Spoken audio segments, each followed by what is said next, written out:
I guess to start off easy, we'll talk about first Marvel Champions. I want to know, Villain Theory, when did you first get into Marvel Champions?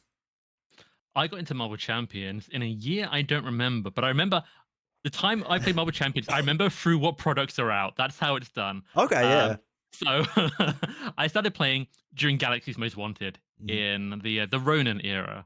mhm. And I think like the second or third time I played the game, like I was like, my friend was like, "Do you want to play Ronin?" I'm like, "Sure." How bad could he be? And we didn't play him again for a while. But yeah, it was around then. So relatively early in the game's life. Looking back now, in a way, we're several expansions later, but that was it was a good time to join. I'm a big Guardians fan. I was gonna say, did you play Ronin and just went, man, this game is peak. This is the best game that's ever existed. No, no. I feel like that's something that would happen to like I don't know, Web Fanatic or something. We started on like standard Rhino, then Mhm, we did like standard Claw, standard yeah. Ultron. Then we went back to the expert ones of those. Struggled a little bit of Ultron. I seem to recall. I was running like Black Panther Protection that my friend found online, and like it's like he built this deck and like okay, use this. Then I played Doctor Strange, and I was like, oh, I've got really good at the game now. And then I realized.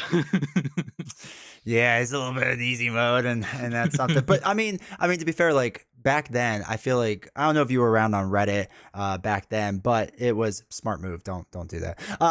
So like every single post was like, "Hey, I just got into this game. What should I play?" And they're like Doctor Strange. And it was just like everyone wants to know how the pack is out of print right now. It's because they just sold out. Because everyone that started the game was like, okay, I got the core box and I get Doctor Strange and I'm done here. Like that's it. So there's just a massive amount of Doctor Strange packs just lying around. I'm convinced.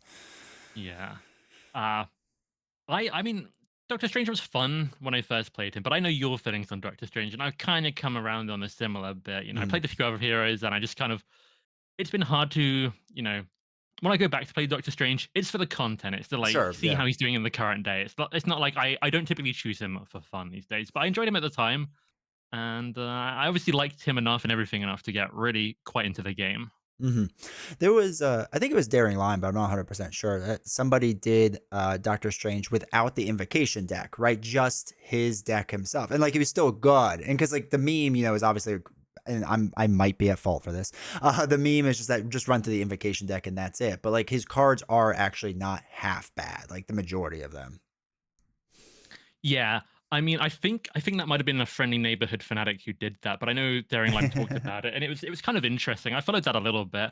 Uh, Doctor Strange definitely needs his actual cards. I would say he needs an actual Yeah. deck, Yeah. preferably a leadership one with lots of card draw. But you know, I think the gap between Doctor Strange and everyone else is like really like not everyone else, but some of the new characters and things. It's pretty close now. There's a lot of very strong heroes these days. I agree. I agree. What would you say is like right under there? No particular order, but just like rough ideas. Who would you say is under there?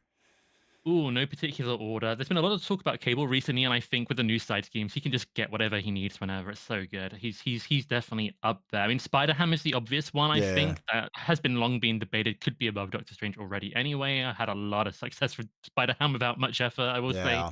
Um, Deadpool's a weird one because you can win extremely quickly. I feel like he can take on challenges that no one else could, but he could also lose randomly with the Yeah. wrong like encounter cards. So it's hard to say. Character that I think is really strong that I don't think a lot of people talk about in this way maybe is Psylocke. I think she's actually just very rich with free forwarding, free attack and Mhm. piercing. Turn one seems Sure, good. yeah.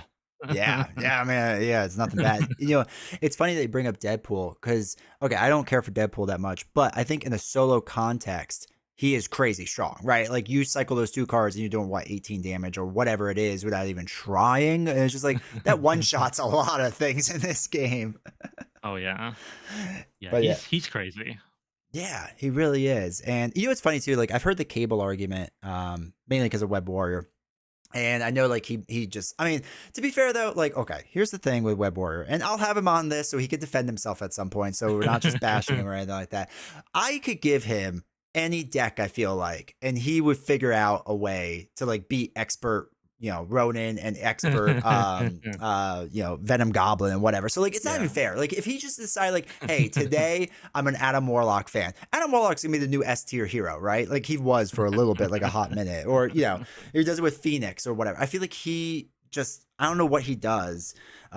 I have a sneaking suspicion that he just plays a lot over and over and over until he gets that win, and he's like, just post it, post that one win. I had 12 L's, but I had a win. Maybe because I do I would that. I would defend him. He does have some losses on his channel and things, but I mean, Phoenix is a weird character, for example. I think with good luck, she can be extremely strong, but obviously Mhm. sometimes it's early Dark Phoenix, and you know what Shadow of the Past is like. More than most people, Yeah. I still can't get over they got you to reveal Face the Past. That's still incredibly funny to me. Dude, when it first came, or yeah, when they first like sent me the cards, I was telling my wife about it. And I was like, "This is a big deal, right? This is a big deal to get this. I'm super hyped." And she's like, she was so happy. So she was like in the room, and I'm looking at the first card, and I'm just like, "Are you kidding me?" And she's like, "What? Did they not send it to you?" I was like, "No, I think they sent me a meme. I think they're mocking me." And then when I finally realized, I was like, "Oh, maybe this is like legit." It is legit, and I actually feel like it's a pretty good card. It's I just think such a so funny too. card.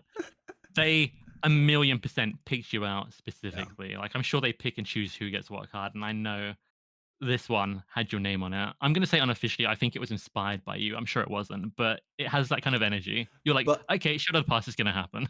yeah, but now because I heard that, I can say I've heard from a secondhand account that this was inspired me, and I can just run with it as content on the channel. It's completely no basis from me, I will say, but hey, you can totally No, say that yeah, now. That is true. I'll just run with it. Well, that's what gives me hope for like Kool-Aid Man in the future. That like if they don't let me reveal anything else and they reach out to me again, they're like, "Hey, D20, we want you to reveal something." I'm gonna be like, "Oh my god, it's Kool-Aid Man." Never say never. You know, stranger things have happened in this world. You know, the crossover event we've been waiting for, better than Avengers. I mean, I would be. People would be hyped. I think people would be hyped. Well, maybe for like a minute, and then they'd be like, "This is dumb. This and why are we doing this?" You never know. You know, you can't judge what the people are going to do. People will surprise you. Maybe, Maybe, maybe. maybe. All right. So as far as board games go, what? All right. So was Marvel Champions for you an early on LCG? Have you done LCGs prior? Have you done a lot of board games prior? Like, kind of, what's your board game history like? This is where I feel like, you know, in a regular hobby, you do it for a few years, and people are like, you know, oh, you've been doing, you're quite experienced at it. I feel Yeah. like in the board game world, if I've not been playing board games for like 20 years, and I know all these old ones and where everything came from, like I feel like, you know, I don't, you guys know what I mean. Yeah. Um, I was not really. I've always liked board games, like in Mm. theory, but I never had theory. But I never had like a group or like you know anything regular to play it with. I was pretty uninitiated in the tabletop kind of world. My thing was Dungeons and Dragons, and Yes.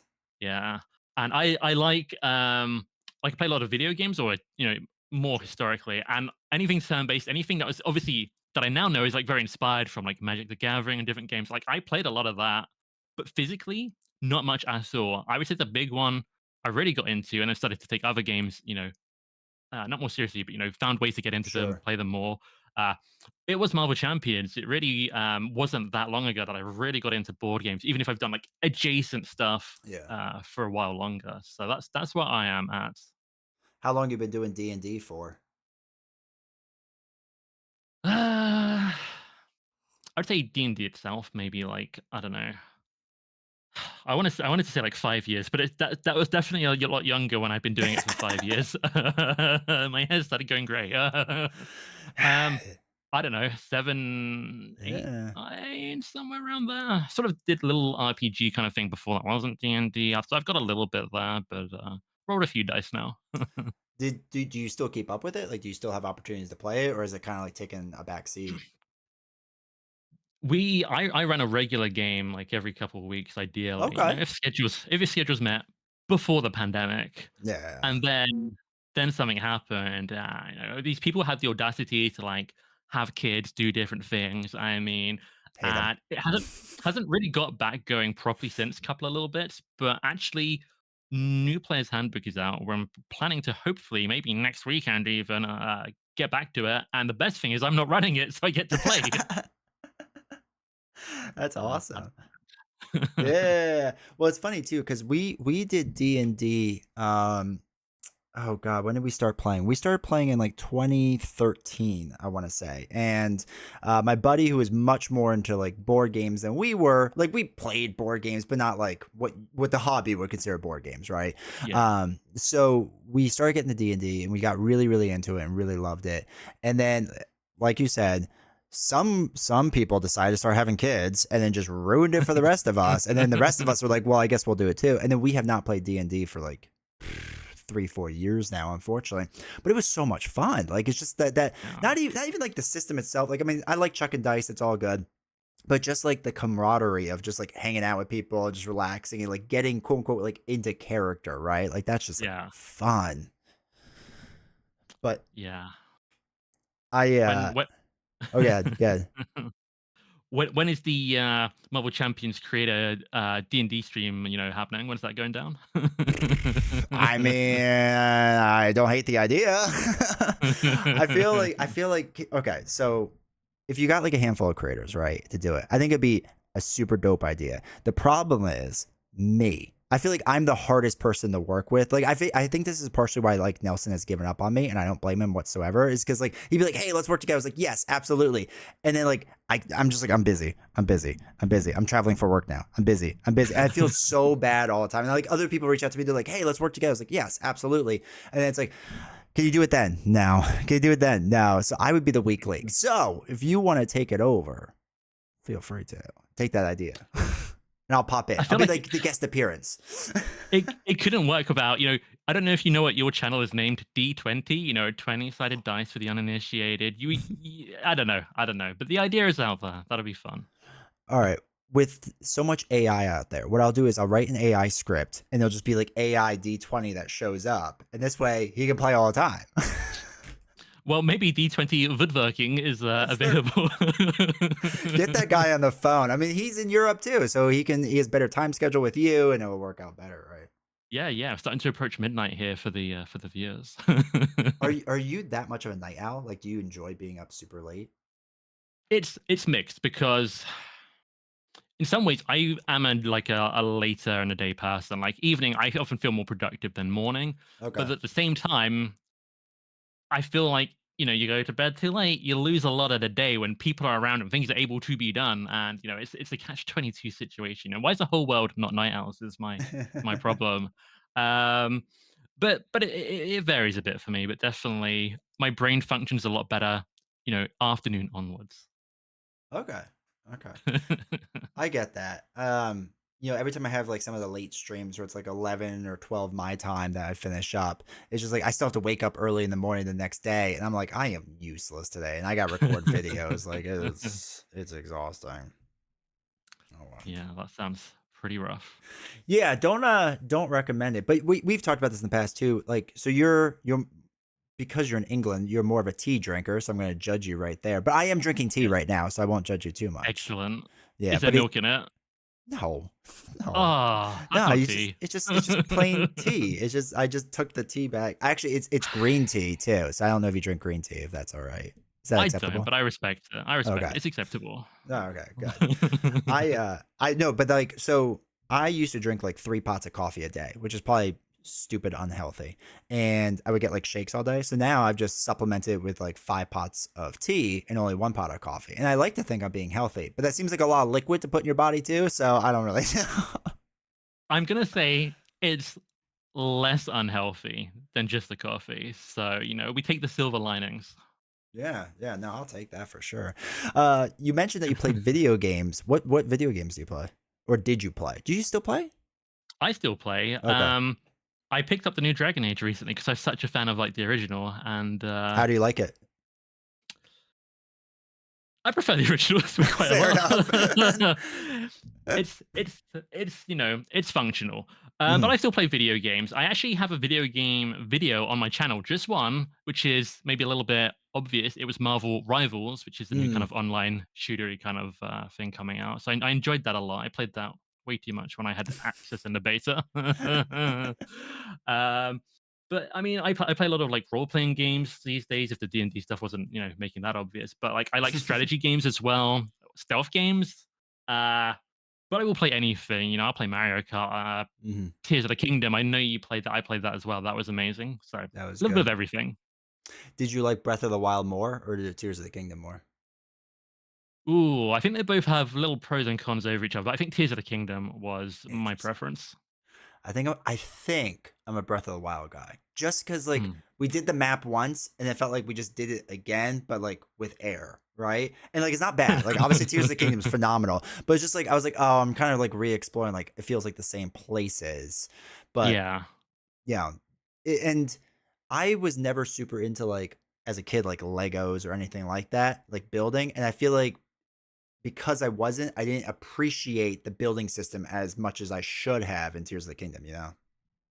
Yeah, I spent lots of time building like a mad scientist. I did used to play with a lot of Lego as well, and I'm that kind of nerd that when like my cousin came over, and we are playing with Lego. Like he wanted to smash things together, so Mm. I would make something completely unbreakable to the point he's so frustrated. He's breaking the physical pieces with the force of it because he can't break it. So I do like building stuff. So I guess the Tears of the Kingdom system was kind of made for childhood me. So I definitely got into that quite a lot with some crazy vehicles, which didn't work in the early game. Just when I spent the most time in it, but I didn't have parts, and failing is part of the fun, like D&D. That's true. But you're right with like some of the crazy vehicles because I built some stuff and like I'm not great at physics and I'd be like, why isn't this thing moving? And it'd be like, because it has one tire, right? So it's just spinning in a circle. I'm just getting like pissed off at it. I'm like, just go that way. I want that. Yeah.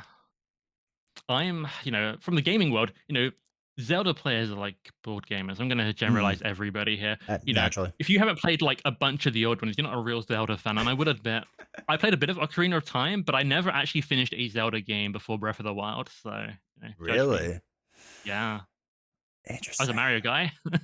Well, that's fair. That's fair. I wasn't a Mario person, so like I just didn't play. And people are like, "Oh, Mario 64 is so great." I was like, "Dude, I played that in a Blockbuster and that's it." Like when it was like on like the display section, that's the only time I could play it. We can't afford it in 64, you kidding me? Um but no, I so wait, was Ocarina of Time the first one you actually played or did you start before that? Cuz now we can start dating each other on this.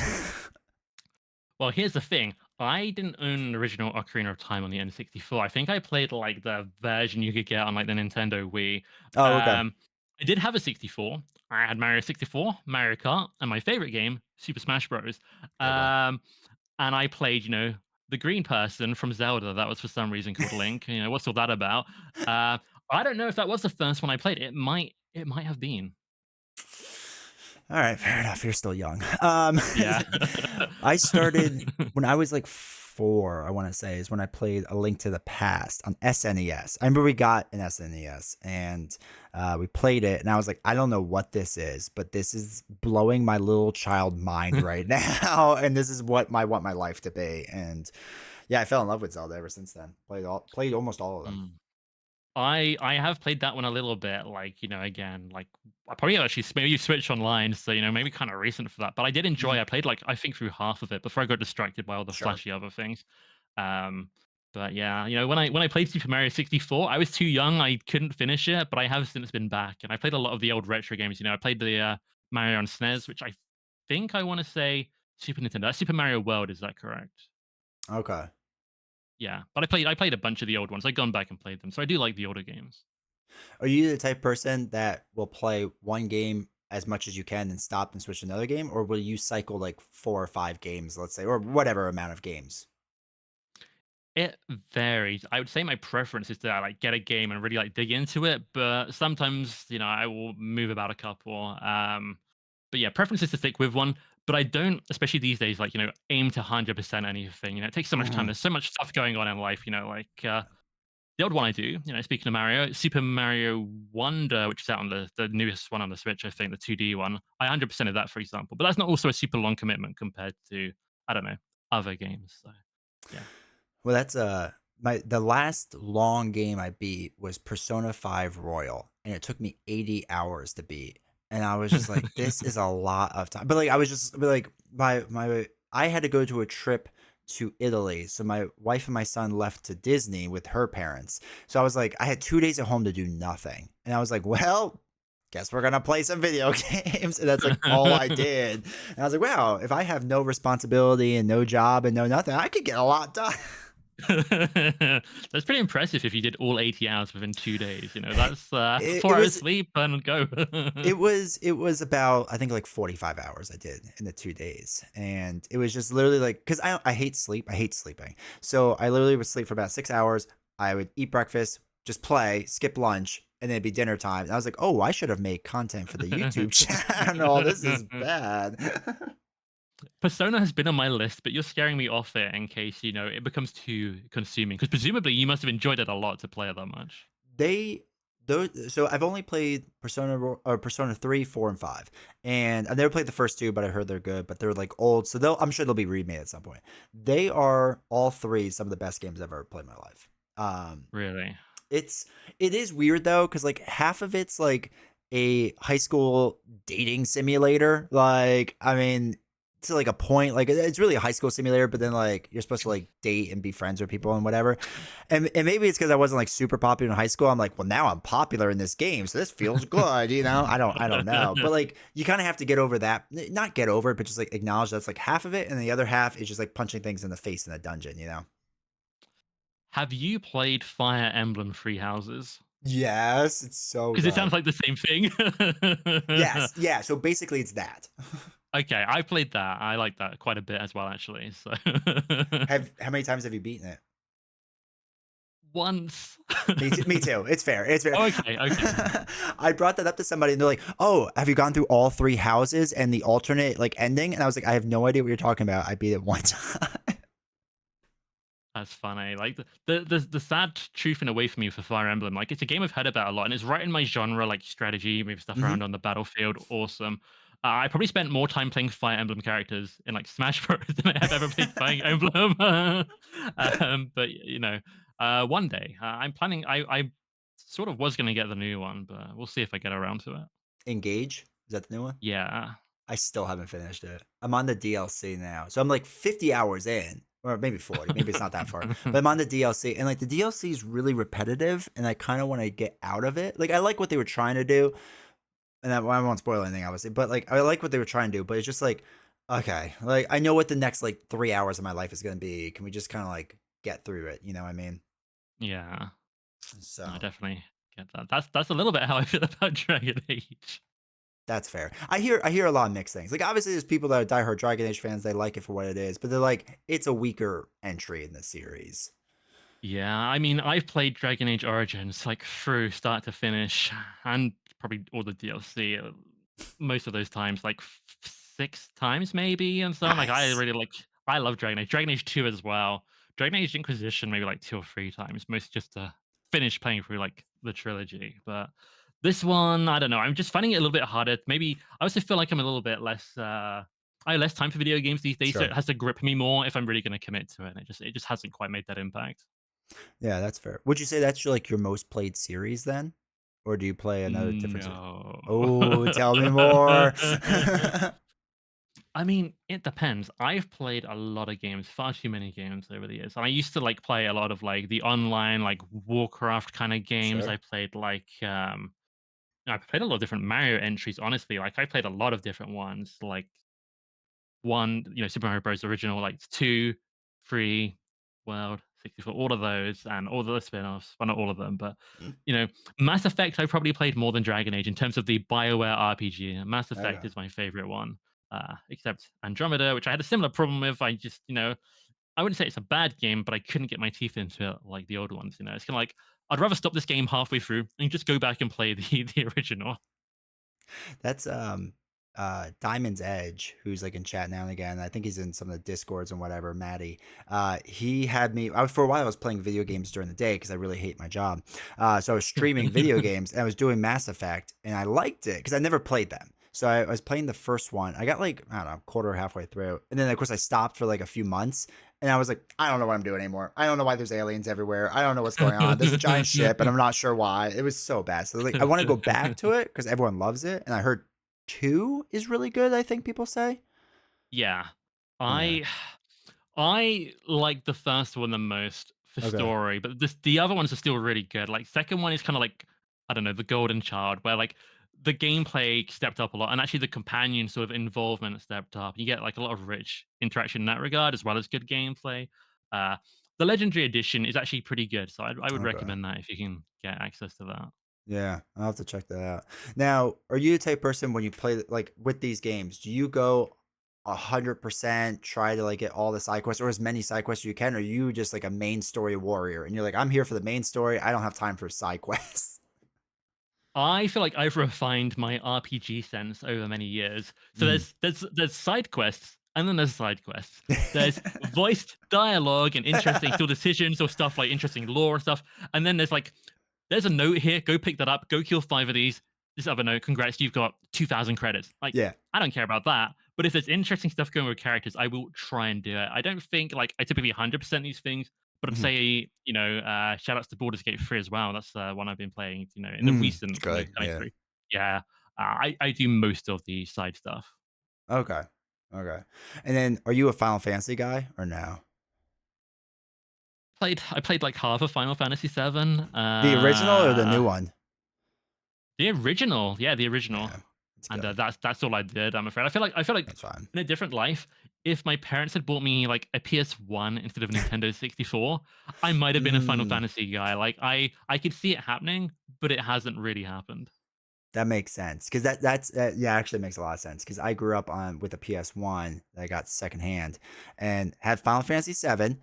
And when I was a child, because I was so impatient, and if you watch me play Marvel Champions, I guess you can understand I'm still impatient because I rush too much. But I was at the end of the first disc and I was just skipping all the battles. And I was like, I just want to get through the game. Like I could beat this 50-hour game in 20 hours. And I got stuck for a year. And then everyone else kind of moved on. And then I picked it up one day. I was like, oh, maybe I should like level up. And then I did. And then I played. And then I finally beat Final Fantasy 7 and loved it. And then I played the remake and I absolutely hate it. I hate the remake.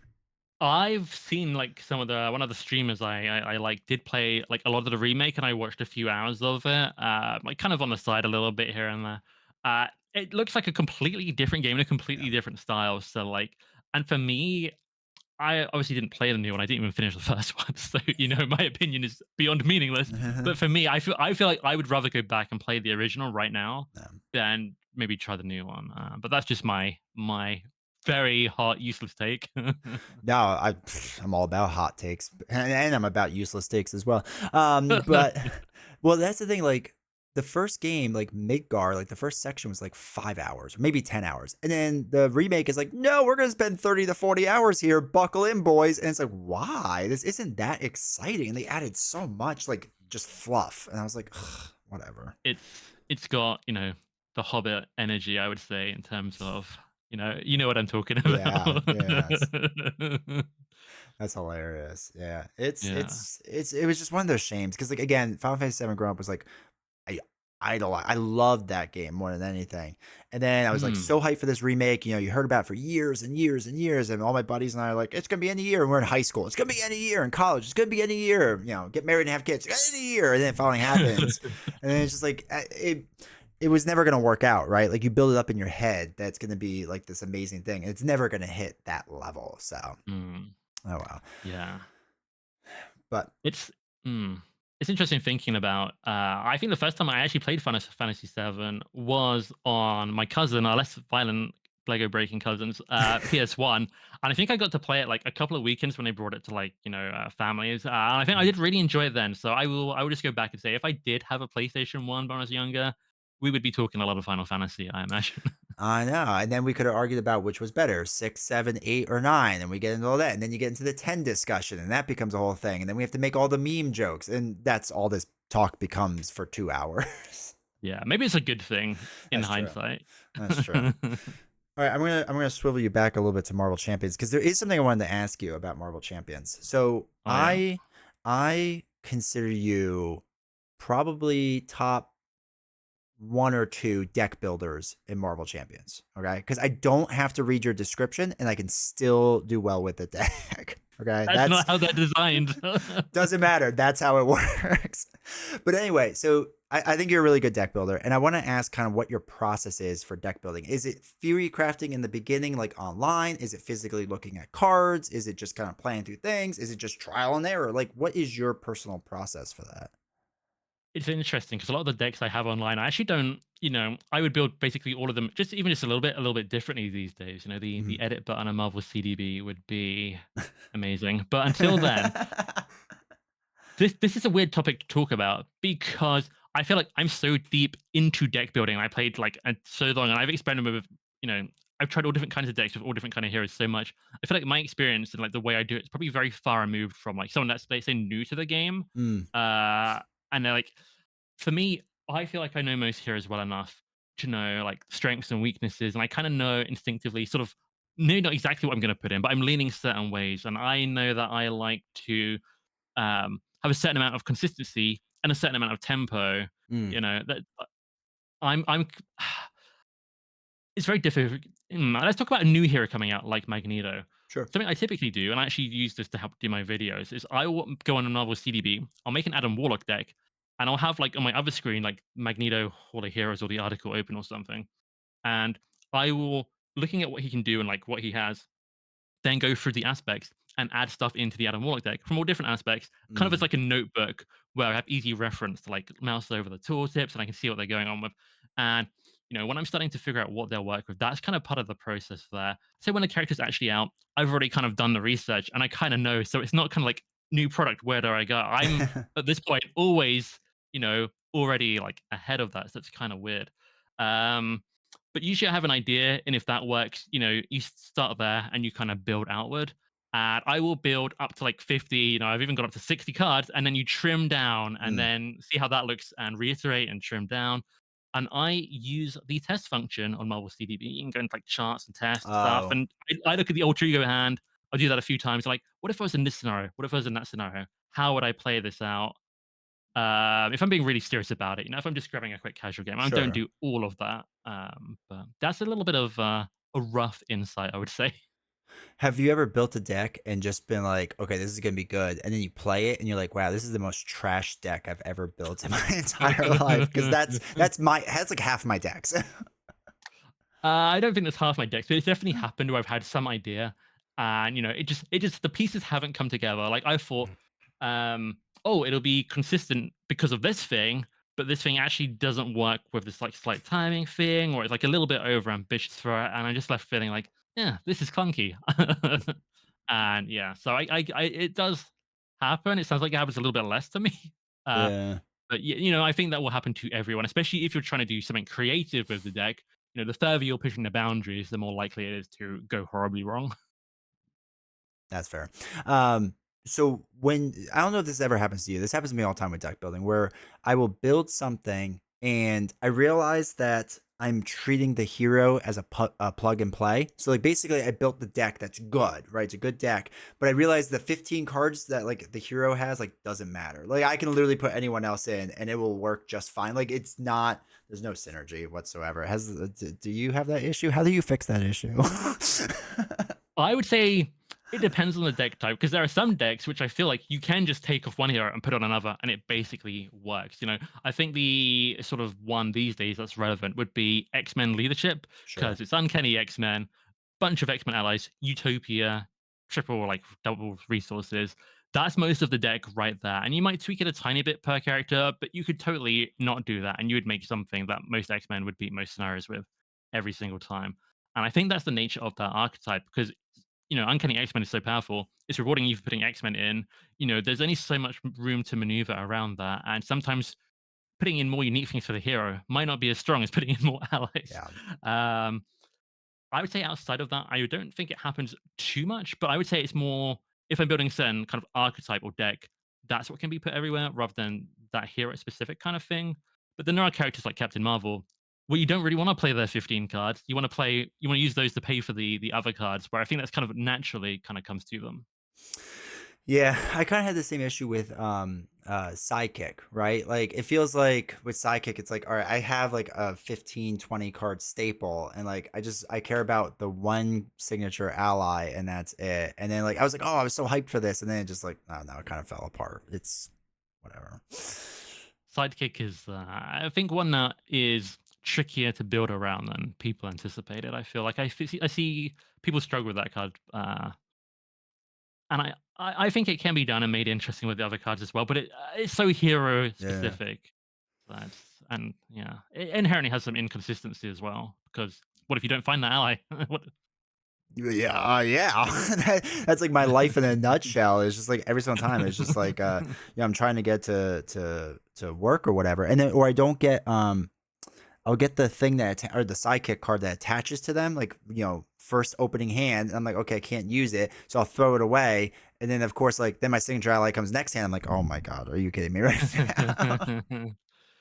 I feel like suit up helps a lot, but some of the best signature allies that you want to sidekick cost too much to like consistently turn one, like get them Mm, from suit up and then play, and it's a whole thing. It's kind of interesting, but mm, yeah, it's I can see it happening. yeah. Oh well. Oh well. It's just one of those things. So. Now, do you personally, with each hero, get pretty excited for each one that comes out, like all of them, or or is this like some that you're more excited for all of them? You're an all of them guy. So in my head, I'm very critical. And my if you look at my reviews, some of them are very positive, some of them aren't quite so much. Mm. But what will happen is I'll see the article and I'm probably more excited than I should be. And then 2 or 3 days later, I kind of calm down. And then we get like nearer and nearer to release, and there'll be like a little spark, a little like something, fizzing in my brain. I'll be like, this seems Mhm. kind of interesting. This character would be kind of fun. New aspect cards. Love new aspect cards. Um, but you know, like we get near Iceman's release, and I'm so excited. We get near Jubilee's release. I'm like, oh, I'm actually gonna really like her. I get to Nightcrawler's release, and I'm like so happy for it. And now we're near Magneto's release. Looks like he's gonna be on time in the UK. Fingers crossed We'll and see. everything crossed. It actually looks like he is for the first time though, of all the recent stuff. But right now, I am really excited for Magneto.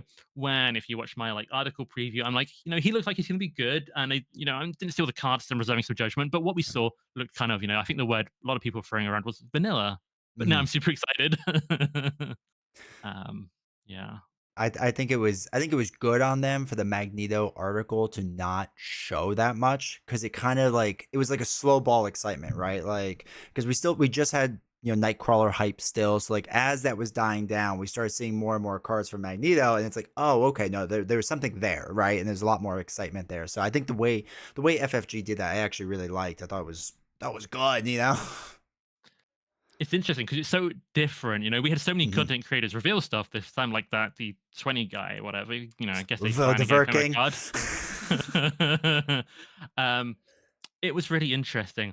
I was so surprised. I don't know if Daring Lime talked about this or when you talked to Mhm. him, but he got to reveal Children of the Atom, which is like the craziest card I've seen, like in terms of decks and whatever, in a long time. Even if like maybe it's going to be a bit of a sidekick problem, you get the cards that you want from the other, trait before you get that one. It's a card if anyone listening, watching doesn't know. That guy kind of gives all the X Men, X Force, and all the X Force X Men trait. But, like, that's a crazy card, like, I was surprised they didn't put that in the article. I'm not like, I don't work in marketing or anything, but I feel like you've got something really spicy like that, you throw it in there to get people excited, and they kept it, and that was really interesting. They did about that they did it with Hone Technique, which always stands out in my Mhm. mind because they revealed these attacks like no quarter, and people were like, "Eh," and then Yeah. Hone Technique dropped, and people were like, "Oh, this is what I'm getting the pack for." That's actually a really good point. That's funny. What was I gonna say with Daring Lime? With that. Oh, because okay, so this is tin hat conspiracy theory stuff for a second with this. A part of me wonders if Caleb knew he was like, well, obviously he knew he was leaving at some point and whatever, but I don't know when he knew. And I wonder if he just went like with the X-Men stuff, like YOLO. We're just gonna put in some crazy cards and we're just gonna have fun. Cause like the way Lord of the Rings ended, they had these contract cards and it just gets bonkers. Like what you could do in Lord of the Rings at the end is just insane. And I wonder if Caleb was just like, nope, that's what I want to do. We're gonna have some fun. And like it makes me wonder, like with whatever his last box ends up being, if he just goes like nuts and just like we're gonna have fun. Honestly, he totally could. I don't know if you watched FFG's live stream, but I, of I course, did. I'm a nerd. I decided to watch it. They had the new designers there. They were really enthusiastic, which was really fun to see. Like they had a lot of fun playing, which was like, oh, these guys seem really into it, which is always nice to see. Yeah. It didn't feel like it was just a job. They felt like they were into it. Was my takeaway. But Caleb said, he had all these goals when he started the game. He wanted Captain America. He would really like to do the X Men. And there's one thing he hadn't done. He said, but he got to do it in his final thing he did, Okay. like final wave or whatever. I don't know. So there's something spicy, kind of juicy coming up that he did, and maybe that'll be the time where he goes a little crazy with it. I don't know, but I'm kind of excited for that. I'm just gonna say, if you're gonna go crazy with a hero, you do it with Kool-Aid Man. No one sees it coming. He just busts through a wall. Everyone gets hyped. Community loves it. I mean, you've kind of seen it coming, I feel like, so I don't know if that stands anymore. Maybe, speak too loudly of it and it won't happen. Maybe it was right Uh, around the corner. Maybe when Caleb was, pitching Marvel Champions or whoever did, quite how it happened, that last thing on his list was Kool-Aid Man. But now it won't be. Now we'll never get that glorious, beautiful yeah. creation. He's like, I cannot stand this D20 guy. So no Kool-Aid Man for you. It's gonna be, I don't know, Daredevil or some loser. That's it. Kool-Aid Man, no. Let's make face the past and give it to him as his reveal. Yeah, right. Good luck with this, D20. And we're gonna make him wait years on years on end. I feel like that's what happened. It's my Yeah, head no. canon. Yeah, no. Oh yeah, because we're all the main character of our own story, and that's for sure what Yeah. happened in my head. So yeah, no, it's just they just didn't ignore me, and I never reached out to them. So it's a lot of different things. But no, I'm excited. I didn't get to watch the live stream yet. I need to go back and watch it. But I think one of the, I assume it's a guy because I didn't see the live stream, was Aaron. I want to say Yes. Holman or something like that. And I don't remember the surname. yeah, so but I think Aaron was a part of Valkyrie and Yeah. Rocket and Ebony Maw and Groot or something like that, and War Machine, but we're not going to talk about that. But I was like, oh, I like their resume. That's pretty sweet. Put that man in charge of everything. Just give him Fantasy Flight games at this point. Yeah, I think he's been involved in a few of those things, and I'm not the Valkyrie fan that you are. I feel like she has a lot of good ideas though. But I like Groot. I like Rocket. Mhm. I actually like War Machine. Even maybe slight things could be tweaked. I wouldn't say he's Mm. the absolutely most refined of all the heroes. That's the polite British way of putting it. But I still like him a lot. But yeah, that's really interesting. He talked about that in the stream. Like he's kind of was on it, got moved to a different project, and he's come back, Mm. and he's excited for that. I think because they're taking on, it's interesting.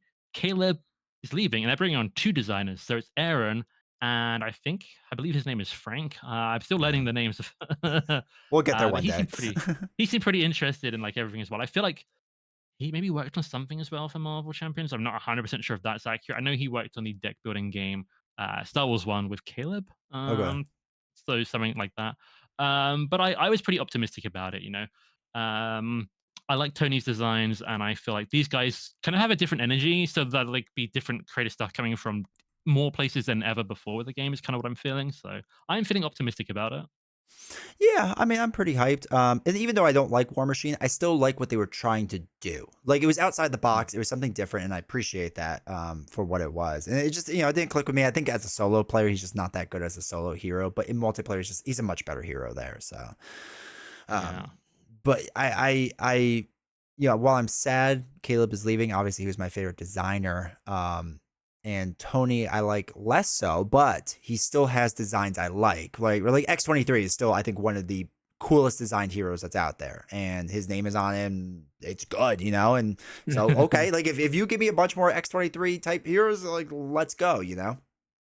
Yeah, I mean, I did fun ranking for all the heroes, and I think in like my top five or whatever, I had like Caleb heroes, Michael Boggs heroes, and Tony heroes. So like I kind of like what everyone brings, but they bring something a little bit different. More designers bringing more is kind of my thing. I do like Caleb stuff a lot. His scenarios I really like as well. I think he's done some of like the all time classics. So it was really sad. When I read the 5 year article. I missed. I was like a couple hours behind everyone. I'd been out. I just got home. I was like, "What's this?" Like, oh no. Um, but bringing two people to replace one, I mean, I guess you could he's filling in some pretty big shoes, but B, they're putting more people into the game, and I want to know what you think about this because I actually got a comment from someone, and I won't name them, but someone on YouTube said, uh, "Caleb's leaving. I guess that's it for Marvel Champions. This is the sunset period now. GG, kids." Was the comment. Uh, and I feel like if you're taking on two people, it's not really sunsetting the game. But I don't know how you feel about that. Do you feel like this marks anything different for Marvel Champions? Yes, I do, but not in a bad way. So here's my theory. Because I look at a lot of this from a business perspective. So Embracer that owns everything, right, just dumped a ton of debt on Asmodee/Fantasy Flight Games. And Embracer, who on their earnings calls has said there's a Marvel IP under our umbrella that actually makes money, right? It makes us a lot of money. And I believe that they are going to give the second most amount of resources to that brand humanly possible. I think Swoo gets everything, right? Because I think Yeah, Swoo is just printing money right now. And I get it. And that's why like people are so upset with what's his name? Captain America and Doctor Strange being out of print. I think it's they just yeah. turned the printers on for Swoo and they're like, we need to because you could tell they didn't even realize it was gonna be as big as it was because they ran out so fast. And they're like, we're printing more, we promise. We gotta find space, you know? So I think that's a part of it. I personally think when I first saw it, obviously I was sad because Caleb's leaving. What I thought when I saw two designers replacing him is that yes, a part of it's getting people up to the learning curve, but I think they want to print more stuff more frequently. And the way you do that is by getting 50 is essentially 50% more employees, right? Up from or Yeah. three from two. So I think we're going to enter a time when 2.5 cycles could be the yearly kind of thing to expect, or more scenario packs, or cycles that have more heroes. Instead of just 4, they have 6 or 7. That's kind of what I see them doing because, again, this makes money for them. We know that from their earnings calls. And there's no reason not to lean into the thing that makes money. And then it makes sense you pull Caleb off of that because you go, okay, most companies want 3 things, like 3 lines that are super profitable. And Swoo, obviously. Marvel Champions, obviously. Arkham Horror, probably. They still probably have a good base and it's probably not bad and it's whatever. I think it's probably not flatlined, but it's not increasing as much as like shareholders would want or something like that. So you come up with a third thing. Well, who do you trust for that? You trust Caleb, right? And you trust him to do DC champions. Come on, baby. Yeah, maybe. I mean, like I really like Arkham, but like their release is slowed down a while ago. It definitely Yeah. feels like there's not a lot of wind in the sails. It's kind of how it feels to me. It's kind of an outsider. I don't know the community, but I know my local store, like another couple nearby stores, like the Marvel Champion section takes up a good chunk of Mhm. that. Like they got like their own bit on the wall or their own like whole end bit, and there aren't a lot of other games in the store that have that. So don't know how it is over there, but like my stores don't like run many Marvel Champions Yeah. events. But definitely they have like shelf space, and so yeah, I think that makes sense. That's a really interesting, very business kind of way to look at it. Which yeah, I like that. Yeah, so I mean, I think it'll be good. I mean, I think the only thing that's going to hurt them a little bit is that they're when Aaron and the new individual take over, there's going to be a learning curve, and people are going to be like, "Oh my God, there's like 3 bad villains in this box. Like it's the end of the world, right? The game's done." We're going to get that again, I'm sure, but it's just we all need to remember what happened with Guardians, right? Like it was rough back then a little bit. It takes a little bit to learn. It's fine. Like it's just a part of the process, and there's still again, I still really like Groot. I still really like Rocket. I still like most of the heroes in that wave. I think they're pretty cool. So even though we complain how bad the villains were, and they were, there was a lot of like good aspects of it as well. Mm. Yeah, I mean, I even do like a couple of the villains from GMW, and like the mod sets are so good. Hmm. But there's definitely good things in there. I do wonder if some of those lessons have been learned and have been passed on. I mean, you say Yeah. learning curve, but Tony stepped in, and I don't know if everyone's going to be a Tony, but he stepped in. Mojo Mania, I thought was amazing. I don't know what you thought of that. Next Evolution, I thought was really really good. Um, I feel like you share some of the Hope Summers mandatory thing that I do, but still they are I think mostly like really solid scenarios, and I've already said I like the heroes, so Hmm. I feel like Tony hit the ground running, and I see a lot of people like really like excited for Tony's stuff. So we'll see what they can do. But Aaron having worked on the game before, I feel like we might not get a Galaxy's Most Wanted again, and maybe there'll be like a couple of flaws here and there. There's going to be something, right? Um, but I don't know. I'm optimistic. Maybe this is my initial optimism showing through. And a few days later, I'll be like, actually, maybe I should have been a little bit more, down to earth. But I'm gonna choose optimism and see what happens.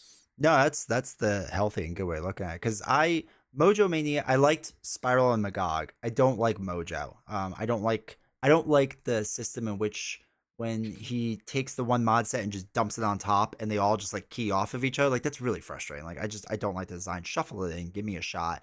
Um, Next Evolution, I didn't like a lot of that box villain wise. Hero Rise wasn't bad. I actually liked a fair amount of it, and I liked Mr. Sinister a lot. I think he was a really fun scenario. But the rest I didn't really care for that much. But was it Guardians Most Wanted bad? Oh no, like let's not confuse it, right? Like it was much better. So you're 100% right. I believe that it won't. There's over exaggeration. I don't think it will be that bad when they hit it. Maybe Mad Titan Shadow bad, which wasn't bad, but it was just like a weaker box, you know. I like Mad Titan Shadow. I find the expansion so hard to rank. I know I think you've done a video talking about them and stuff. I find it so difficult because I actually really like Mad Titan Shadow. I'm one of the uh Boom guy recently called me an Adam Warlock apologist, which I thought was really funny. I'm not apologizing. I think he's just good. He doesn't need apologizing, but not everyone feels that way. I also really like Spectrum, and I Mm, like Ebony Moore a lot. And I like I Ebony do more. have I will say last time I played Ebony Moore, which was actually it wasn't for content or anything, but I played actually with Boom Guy, and I think I had like in one encounter phase like 9 cards because of the Surge Train. Uh, so there's sometimes things happen, but we still won that pretty decisively. So I guess it's fine. You know what it is about Mad Titan? So I too like Ebony Maw. I like Tower Defense. I think that's Yeah. good. I like Thanos. I think Thanos is one of the best designed villains, and the Infinity Gauntlet I think is amazing design. Hela I liked at the time, but now like once you kind of learn her pattern, it's like it's just easier. So I don't hate it. It's just like it's commonplace for me at this point. And then I hate Doctor Strange, but I hate Loki. I hate Loki. Like I was thinking about doing a video of like how Doctor Strange might not actually be the thing I hate most in this game. It might be Loki because he annoys me. He's just boring. I can't stand his design, and it's in my opinion so bad that it drags down that box. Considering I really like 4 out of the 5 villains. I also like 4 out of 5 villains, and I feel like kind of similar about Hela. I feel like I was kind of like not as high on her as a lot of people were like initially, but it's kind of stayed at the same level. That I still like playing against her. Thanos is the one where I had a journey because when Thanos came out, I did not like him Mm. at all, and a lot of it was this permanent Star War. Like, what's that? What's this doing here? And I wasn't someone who liked to play the stun heavy decks that were like kind of Oh. almost like I would say dominant. I didn't like to play that, but if I'm playing, maybe a couple of them in, or I'm playing a hero with stuns, not being able to use them on the villain frustrated me, and I just felt like it just shutting down a lot of it. Almost vaguely reminiscent. This is maybe an exaggeration, but vaguely reminiscent of the Collector One. And I'm Mm. Rocket. Where are my guns going? I'm Black Widow. Where are my preparations? How did you take me preparing and put it in your collection?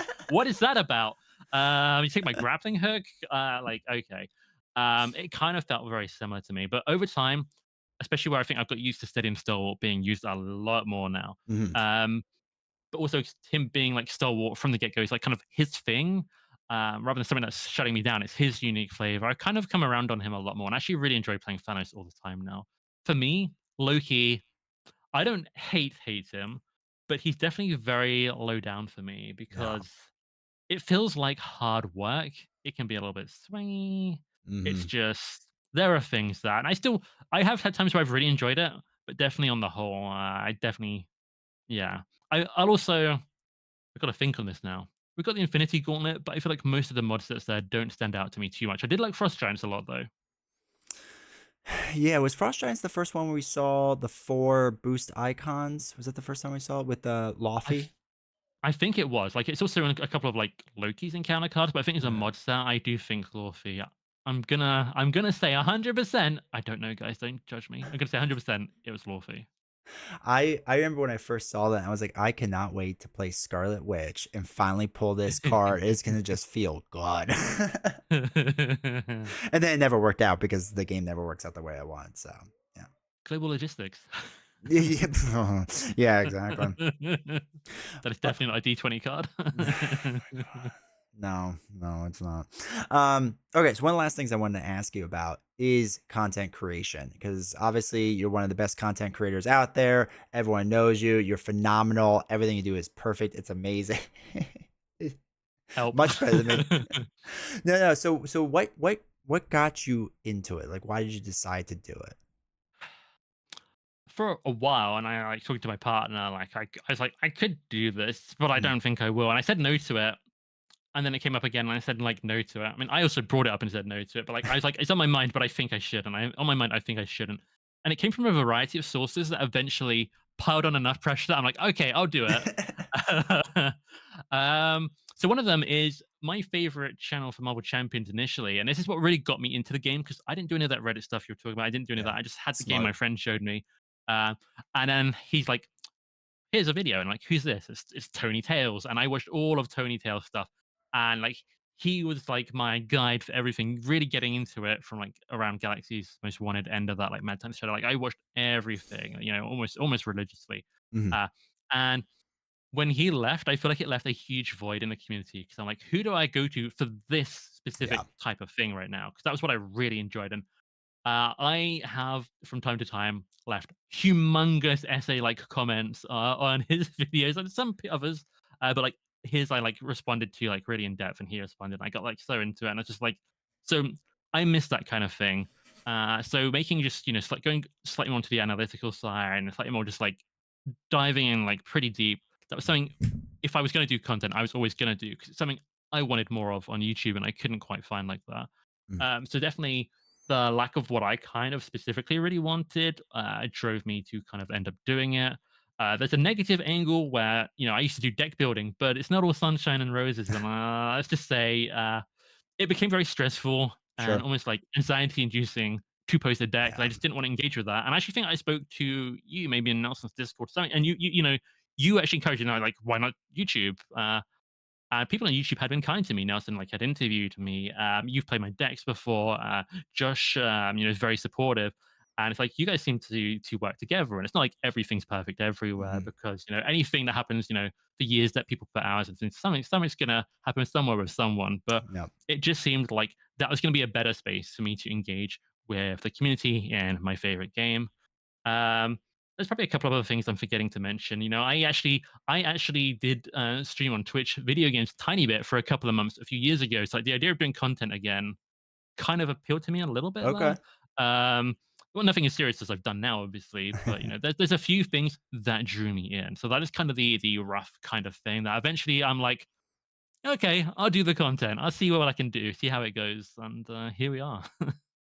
You know, it's funny you bring up Tony Tales because somebody was asking me the other day. They're like, "I keep hearing about this Tony Tales. Like, how good was his content? Like, how amazing was it?" And I was like, "Bro, he had a PowerPoint slide presentation. Like, that's what it was." And like, I just remember like it was the most basic thing you've ever seen, but it was the like I watched every single one because the content was just so good. It was so hard to explain. They're like, "Well, like, what did he go into?" And I was like, "Bro, he broke down like every little thing of every single card. Like, I can't." Explain it to you well enough, you have to experience it. Yeah, and he has become the myth now because he took all Yeah, his content off it's gone. when he pieced out. He's like, "I've done my time here. You've seen it, and now I take it away," and he's gone. I know. Well, you know what's great is because people still search him to this day, and if you search Tony Tales on YouTube, my video comes up about Tony Tales leaving. uh, So I'm playing the long game here, but like I still see that video gets like a bunch of searches every now and again. I'm like, man, people are still really looking for Tony, and that's kind of cool that that exists still. I mention him semi frequently. I probably mentioned him like at least on 3 or 4 podcast episodes. I did. I've done a couple of videos recently for like I somehow managed to hit 3K subs, and it's also the game's 5th anniversary. So I talk about how I kind of got into the game more, and what inspired my channel. So I've talked about that a bit on a couple of videos recently. Mhm. Uh, I did my giveaway recently, and so it was a Q&A stream. My first ever actual live stream I did on my own for this game, and people were asking me questions. And to give away the cards, I started asking them questions, and 2 of them did involve Mm. Tony Tales. So I feel like maybe I've contributed to the constant searching. Maybe it's been me who's found your video. No, I appreciate it. I in the past month I got 5 cents from it, so I really appreciate it. So thank Honestly, you owe me half of that. that's fine. I'll give you 2.5 cents once we figure it out. Perfect. That's what I really need. Well, you know what's funny too, because like people will make jokes because they're like, "Oh, D20, you're this really large YouTuber. Like, obviously you gotta be pulling in money." And now that you're a content creator, you know how the system works, right? And it's like okay, so to not get into too much drama of the things, but obviously there was a whole thing with the leaks and whatever with the cards and all that fun stuff. And people are like, "Oh, you're just making this video because you're gonna make hundreds of dollars off of it." I was like, I think you underestimate how little YouTubers get paid. Yeah, and like, you could show a number and it sounds impressive, but then you show all the hours that went into it, and it's like, minimum wage looks like way better than this kind of thing. It's kind of, the thing. And I talked about the leaks as well, and I lost a lot of subscribers because people, there's opinions. There's opinions out there for sure, and it's like okay, but definitely, yeah. I don't think if I had any interest in making money from this is probably not the topic to do because the audience only goes so far to Yeah. get the numbers you would need from YouTube to make a lot. And I mean, I feel like I don't know 100%, but you cover other games and stuff, and presumably that's to reach a wider audience. Whereas I focus on one game, I feel like there's less, but it is what it is. I do it. I started it for fun, and I mostly do it for fun. Yeah, I mean, it's definitely a niche within a niche with and then solo focus, so within a niche. And it turns out if you wanna grow a channel, that's not the way well, actually, it is kind of the way to go because you just capture that entire audience. So, like, all 7 people, they were mine, and then we gotta slowly build out from there. But it's crazy too. But, like, it's funny because like, I'll get in other games. So this happened to me early on, where early on, I'd be like, "Okay, I really wanna play" I don't know, Ashes Reborn, let's say. So I play it, and then people would leave comments in the early videos, like, "Why aren't you playing Marvel Champions?" It's like, bro, I want to do other things. Too. It takes, a lot of time to like prepare videos. Editing takes forever. You got to play the game for the content. If you ever want to play the game for yourself, play other games for yourself. Maybe you have a family. Maybe you need to go outside. Maybe you've got a job. It's hmm the time is definitely interesting. I don't see myself, doing this like forever. Whereas I think you're a bit different. Like I think you're trying to, ideally, like the dream is to like live of it, right? that's the dream. We'll see if we ever get there, but that is the dream. Mm. We'll Well, we'll see. We'll see. I I mean, w- it's tough, but like it's weird because you look at Reddit or Facebook and there are 20,000 people sign up for that. You look at I can look it up now with what's his name? Dale the Casual Gamer, right? That dude hasn't posted content in 2.5 years and he's up 4,000 subs from when he stopped. Like he just keeps wow. getting content. And I get it. Like that was you're first to market, right? So you're just gonna have a lead. Like that's just what it is. But he's at almost 15K now. So like at least I know the ceiling's 15K as of now. And it's probably gonna be higher. So if I just keep pushing out stuff, like maybe I'll get there. Who knows? And then what does that translate to? So I mean, I feel like it's good to have an aim in that. Like, I don't see myself doing it forever. We'll see how it goes. Like, I'm really enjoying it. I don't plan to stop mhm. anytime soon. Um, I feel like I kind of went off topic here. I don't even know what I'm talking about anymore. But definitely, You're doing this it's full it's time. it's it's tough out there. It's tough out there, and I think it's a good goal. So I hope it goes well. We need more tea and like coffee affiliate kind of stuff. There you go. There you go. Well, it's funny too because I was actually talking to my wife about this, where she said, would you if you weren't aiming to do this full time, would you keep doing it? I go, absolutely not. Like I can't. I either do something or I don't do it. And I don't know if you're ever like this with things, but this is how I am with everything. It's just like if I'm gonna commit myself to creating a bunch of content, I'm gonna do it. Like I'm not doing it just to like oh, like now and again I'll post and what I think this is the Tony Tales thing. I think this I understand how Tony Tales felt Mm, because the reason for those that don't know, the reason he left is he started a family and he's like, I can't commit to both things. Like if I'm gonna do YouTube, I'm gonna do YouTube, but then I can't be with my family and I'd much rather be with my new small child. And I get that. Like I can't just like, oh, I'll put out a video like once a week, maybe every other week. Like I'm not built that way. And I wish I was because it would take a lot of stress off. mm. Yeah, everyone approaches things differently. I don't know. I mean, like, I envision if I ever do, like, I don't want to say, like, I'm going to stop and never make another video, Mhm. but it might be they're not regular anymore. I think I can do that, but it would be a vast difference. It's not just like, oh, turn it down a bit. It would be a significant step away. So maybe I kind of get it a bit, but not exactly the same. Would you ever get into like playthrough videos or no? Because you haven't really done much of them, right?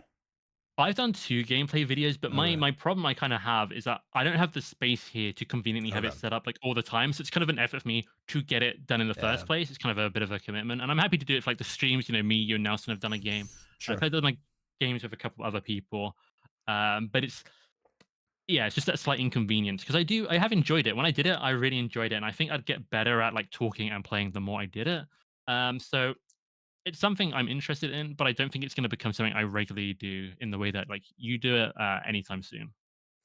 Have you thought about different ways? Like, are you really happy with like your quote unquote niche lane, whatever you want to say, in the Marvel Champion space, or have you started like thinking like, man, how can I experiment outside of here? Not to like other games, let's say, but just to like I don't know, custom content or, crazy out there theory building or super weird challenges or whatever? Are you like really happy with what you do because you're like, I'm really good at this? That's really interesting. I don't think I've got any like really crazy strange ideas I want to Mm. pursue, but I already feel like I've changed what kind of video I do because when I started out, I did like my first video, which is now unlisted, it's hidden. If you know about it, you know about it. But it was a deck building like theory like video, and then I did like a tier list kind of thing, which is like the big one I did, and then I didn't touch those for ages. But then I did like the in-depth reviews, how to use this card, how to use that card, favorite decks, analyze this new card.